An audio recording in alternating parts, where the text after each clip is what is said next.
జమ్మూ కాశ్మీర్ పహల్గాంలో జరిగిన ఉగ్రదాడుల్లో 25 మంది టూరిస్టులు మృతి చెందటంతో భారత్ ప్రతీకారం తీర్చుకుంది. కేవలం హిందువులనే టార్గెట్ చేసి చంపటంతో భారత్ ఆపరేషన్ సింధూర్ పేరుతో పాక్పై వైమానిక దాడులకు పాల్పడింది. బుధవారం వేకువజామున 1:44 సమయంలో భారత్ మొత్తం 9 ఉగ్రవాద స్థావరాలపై మెరుపు దాడులు నిర్వహించింది. ఈ దాడుల్లో మొత్తం 90 మంది ఉగ్రవాదులు చనిపోయినట్టు సమాచారం.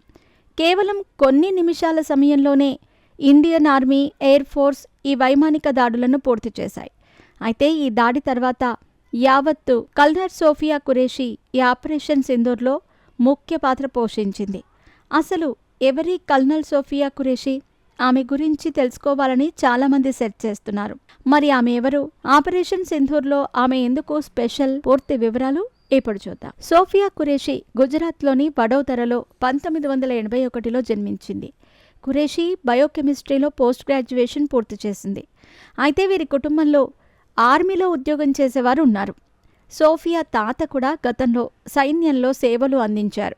ఆ తర్వాత తన తండ్రి కూడా కొన్నేళ్లు సైన్యంలో సేవలు అందించారు. ఇలా సోఫియా ఆర్మీలో చేరింది. 1999లో సోఫియా భారత సైన్యంలోకి చేరింది. చెన్నైలోని ఆఫీసర్స్ ట్రైనింగ్ అకాడమీలో అప్పటి నుంచి శిక్షణ తీసుకోవటం ప్రారంభించింది. ఆ తర్వాత ఆమె ఆర్మీలో లెఫ్టినెంట్గా బాధ్యతలు చేపట్టింది. అయితే ఆ తర్వాత సోఫియా 2006లో కాంగోలోని ఐక్యరాజ్యసమితి శాంతి పరిరక్షణ మిషన్లో ఒక సైనిక పరిశీలకురాలిగా పనిచేసింది. ఆ తర్వాత 2010లో సోఫియా శాంతి పరిరక్షణ కార్యకలాపాలు ఎక్కువగా నిర్వహించేది.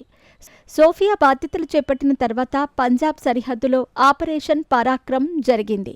ఈ సమయంలో ఆమె చేసిన సేవలకు general officer commanding in chief నుంచి ప్రశంసాపత్రం కూడా వచ్చింది. ఇలా ఆమె ఎన్నో చేసింది. ఆ తర్వాత వరద సహాయక చర్యల సమయంలో కృషి చేసింది. ఈమె చేసిన కృషికి గుర్తింపుగా సిగ్నల్ ఆఫీసర్ ఇన్ చీఫ్ నుంచి మళ్లీ ప్రశంసలు అందుకుంది. అయితే ఖురేషీ ఆఫీస్ మేజర్ తాజుద్దీన్ ఖురేషీని వివాహం చేసుకోగా సమీర్ ఖురేషీ అనే కుమారుడు ఉన్నాడు.